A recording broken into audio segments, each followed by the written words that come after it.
Liam Davis was 40 years old, divorced, and had been the chief of the police force in the city of Maryland, Virginia, for more than 15 years. His life, lonely and quiet since his marriage broke up, and his wife decided to leave him with their only child, was a succession of days in which the same thing always happened. Wake up early, have breakfast at the corner bar, and work, work, work. Liam knew that the main cause of their separation was his excessive dedication to his work, but he never did anything to try to solve it. Quite the opposite. "You like being a policeman more than being my husband and the father of our child. I can't go on living waiting for the time when you will consider me and your son as a priority." "It's over, Liam," were the words his ex-wife, Claire, used to walk out on him and break off their relationship for good.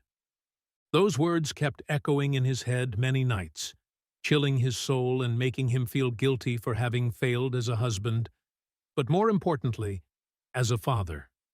It had been more than 2 years since he had seen his son, Jason. He missed him deeply, but felt so ashamed for leaving him alone that he was unable to go back and find him and tell him how he felt.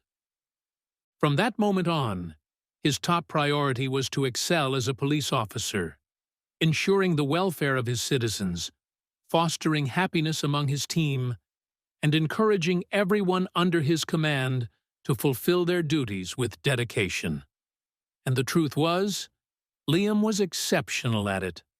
Work, sleep, work, sleep, work, and on, day after day. Nothing seemed to be able to alter the day-to-day life of this lonely police captain. But never say never.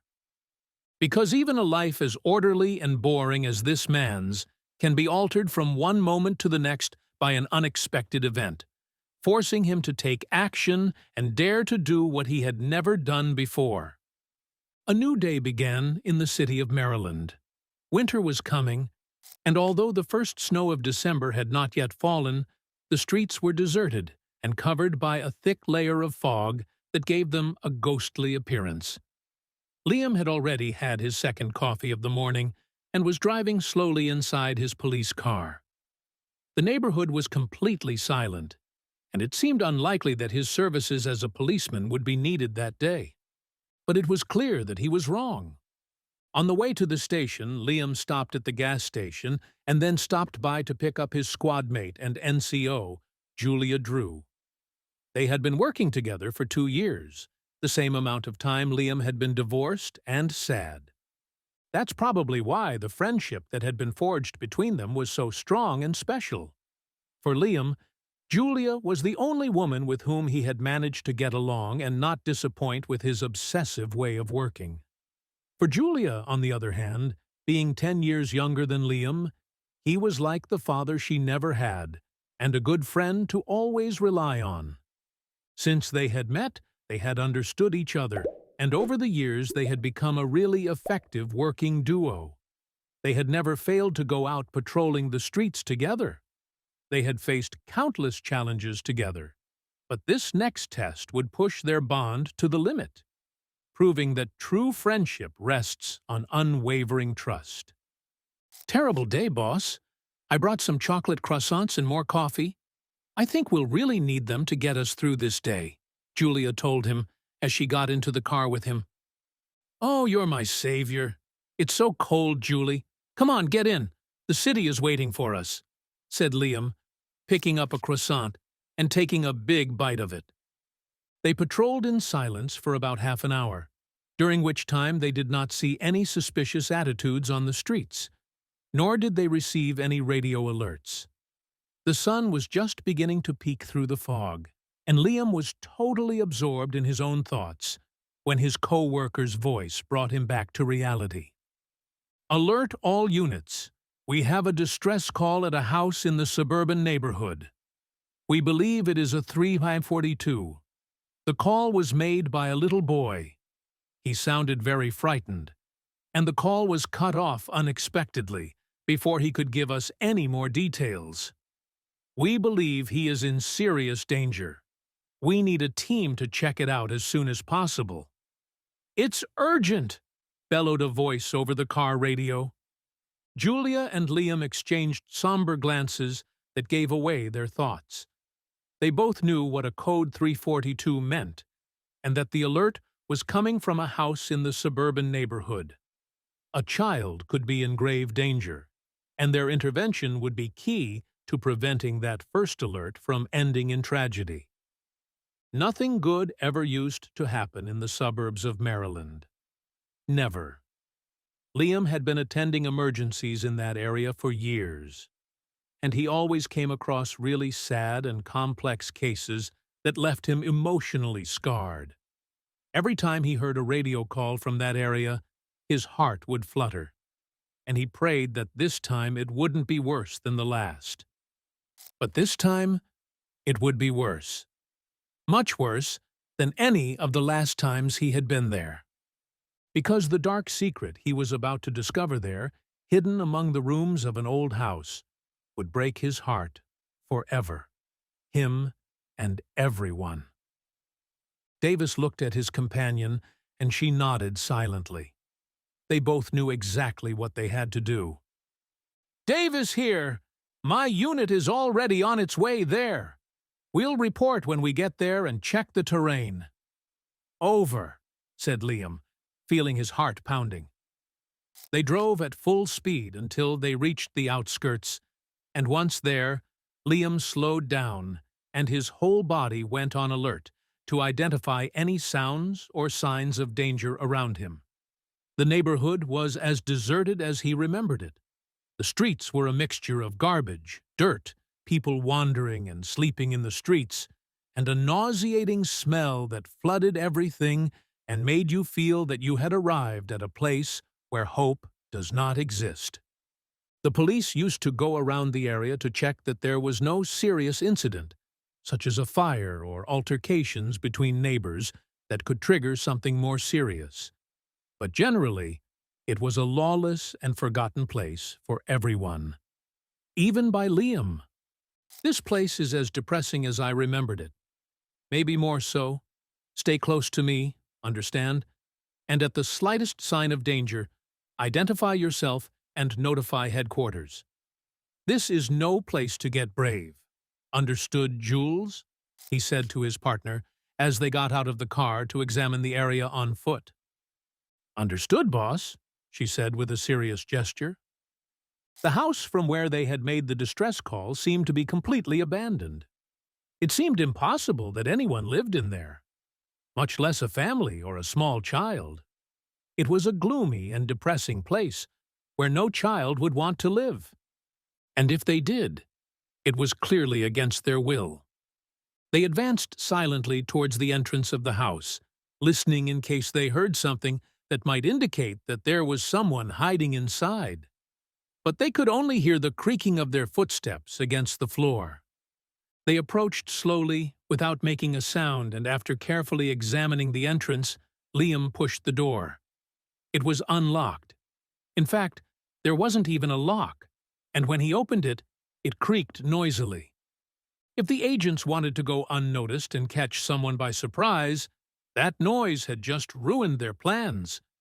Whoever was being held captive, there would already know that someone had entered the house and that they were looking for him. "Goodbye, stealth," whispered Liam contritely, looking towards the rusty door. They continued to move silently downstairs.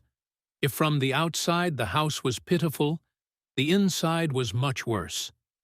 Apart from the dirt and the neglected aspect of all the furniture there, most of them broken and with the paint worn away by the passing of the years, the stench that was breathed in there was almost unbearable. Liam had to cover his mouth to be able to continue, because the nausea was so strong that he would have vomited right there. "How disgusting!" complained his companion, covering her mouth with a handkerchief. "If there is a child in here, living in these conditions, we must find it as soon as possible. No matter how nauseating this place may seem to us, our duty is above all this. Don't forget it," said Liam sternly. examining every corner of the house carefully in search of any sign that would help him find the child who had made that mysterious call. Julia nodded and continued examining the house. When they reached the stairs, they decided to split up to be faster. "You will go to the right, and I will go to the left. At the slightest sign of danger, or if you see anything suspicious, let me know on the radio. We don't have time to waste, Jules. This place gives me a very bad feeling. And I have a feeling we're about to discover something really serious," Liam said, concerned. Liam examined all the rooms upstairs to no avail. There was no sign of the boy anywhere. However, with every step he took, it became clearer and clearer to the policeman that terrible things had happened in there, and he found evidence to prove that there had been captives living in subhuman conditions. The smell of urine and rotting food flooded every corner of the house. Liam felt that his body was reaching its limit, and that he needed to get out of there for a few minutes if he didn't want to end up vomiting. When suddenly, while he was retracing his steps looking for some fresh air, he saw something that would make him completely forget about the bad smell and the nausea. There was a pair of chains tied against one of the radiators in the hallway. They were thin iron chains, and from the notches in both pieces, someone must have broken them using some sort of pliers or metal hammer. But that wasn't the most worrying thing. Looking closer at the shackles, Liam could see traces of rusty blood on the iron. "Oh my God! What the hell happened here?" Liam whispered, horrified, looking very closely at the chains. The sound of Julia's voice interrupted his thoughts. "Boss, I found chains and traces of blood on several mattresses lying on the floor. Besides, I have reason to believe that really harmful substances have also been consumed here, and who knows what other things? This place is scaring me more and more," Julia said, very distressed.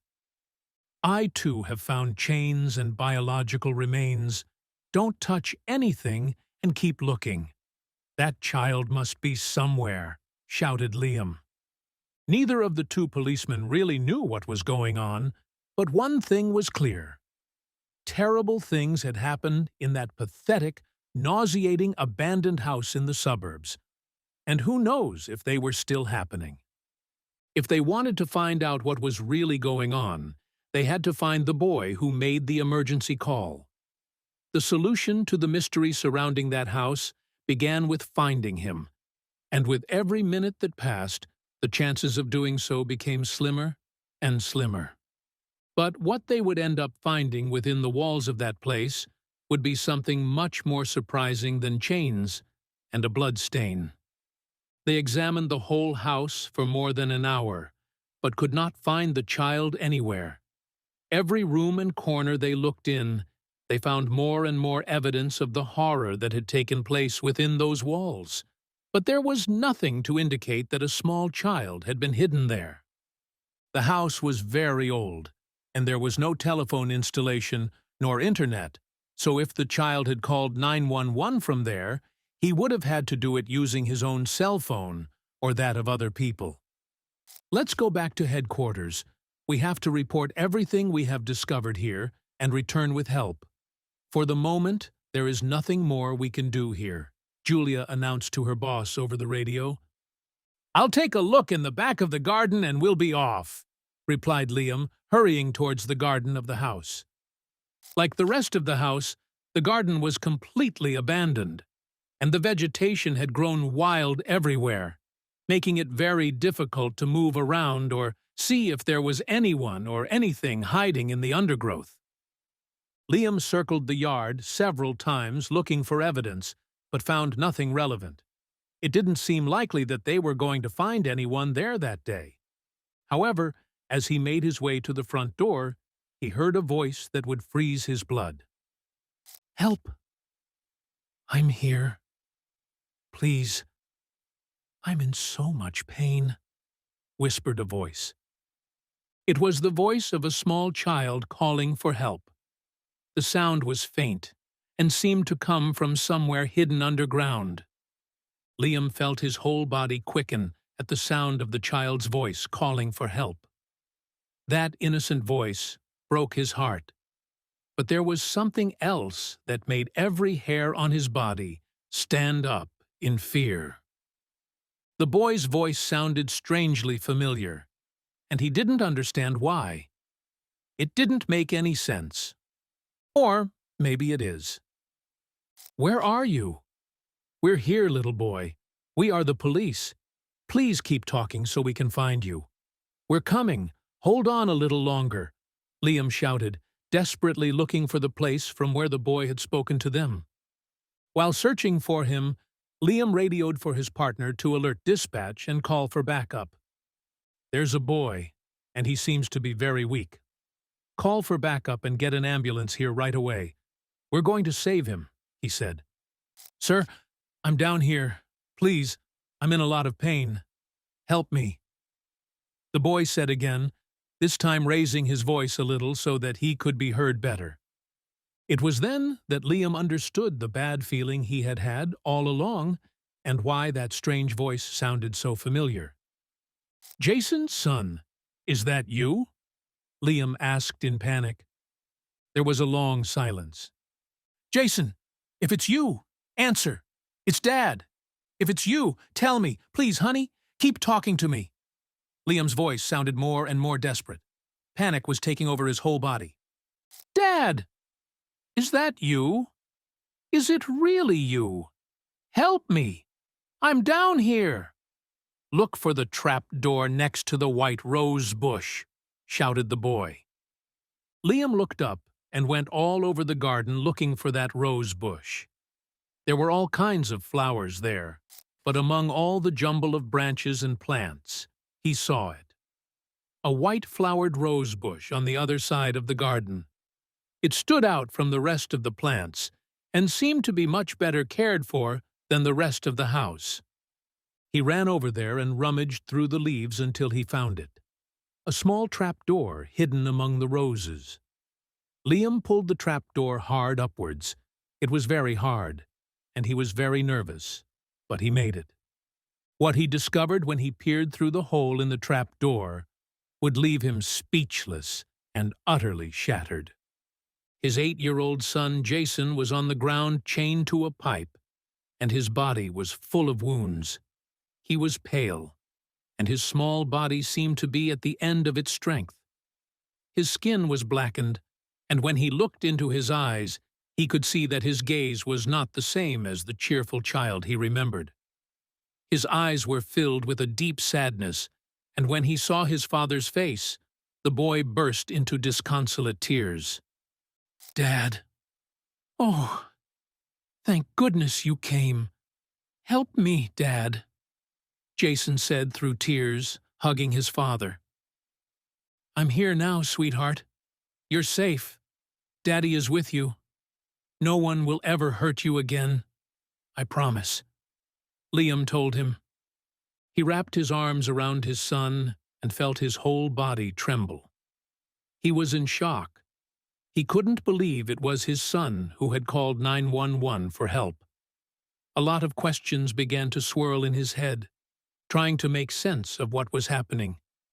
Where had his son been all this time?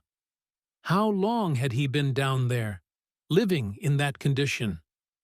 What could have caused his son to end up locked there, alone, and on the verge of death? And the most important question that he needed to answer as soon as possible: where was his ex-wife, and since when were they living in those conditions? Was she also in danger? With no time to think, and frightened by what he had just discovered, Liam pulled his son out of the basement with the help of his colleagues, and an ambulance rushed him to the hospital. Afterwards, still feeling like he was living a nightmare from which he only wished to wake up, he informed his superiors of what they had discovered in that abandoned house and of his fears about the possible whereabouts of his ex-wife, Claire, and the possible causes that would explain the state in which his son had been found and everything that was inside the house. "I'm sure Claire is in grave danger. We must find her," he ordered, almost pleading, to his colleagues in the police squad. Liam met his son at the hospital an hour later, where several doctors informed him of the severity of the situation and how close the boy had come to death. "He is suffering from severe malnutrition and multiple injuries and dislocations all over his body. We believe that many of the injuries were self-inflicted by him trying to free himself from the chains, but the others had to be done by someone else. He has suffered a lot, but he is a strong and brave boy. He will recover," explained the doctor. Liam looked at his son sleeping peacefully and couldn't believe what they were experiencing. He hadn't seen Jason for years and decided to move away from his life to give him stability and a happy childhood. He could never have imagined that the boy's mother would have let her son live in such conditions. Not voluntarily. His police instincts told him that something very serious was going on, and that his son was just a pawn in a much bigger game. His instinct had never failed him, and this time it wouldn't either. When Jason woke up, he was very weak and groggy from the medication, but as soon as he saw his father, he felt the need to tell him something that would be key to solving the case. "It's Mom. She's with them, but she doesn't want to, Dad. I swear. Mom is good, but lately she was always so sad and acting strange. It's all the fault of that new friend. I think his name is Gabriel, yes. He's the one who got her into all this trouble. He's the one who took me to the basement and left me tied up. He's a nasty guy. You have to find her. She's in great danger," Jason said to her, very scared. It wasn't easy, and it took several days of hard work, but with the information his son gave him and everything they managed to discover with the help of security, cameras, and witnesses, Liam's team found the man Jason had told him about. And next to him, but in much worse condition, was the boy's mother, Claire. Luckily, the medics were able to treat her in time, and she was not seriously injured. The name of the man who had put them through hell was Gabriel Leone, a fugitive from European justice, who for years had been taking advantage of people who were lonely and unfortunate to do his dirty business and traffic all kinds of substances without being detected. People like Claire were his puppets, and he used them as he pleased to prevent the police from coming after him. Jason had tried to stop him and protect his mother, which is why he ended up locked in that basement in the garden. He managed to call the police using an old prepaid cell phone that his kidnapper had left lying on the floor 10 feet away from him. He had to dislocate his shoulder to pick it up. But his will to survive and save his mother was stronger than the physical pain. After all the chaos and knowing what had happened, Liam promised his son that he would never leave his life again and would stay by his side always. He also apologized to Claire for being such a coward after the breakup and being so absent from their lives all this time. It wasn't an entirely happy ending, but it was a new beginning, and they would face it together.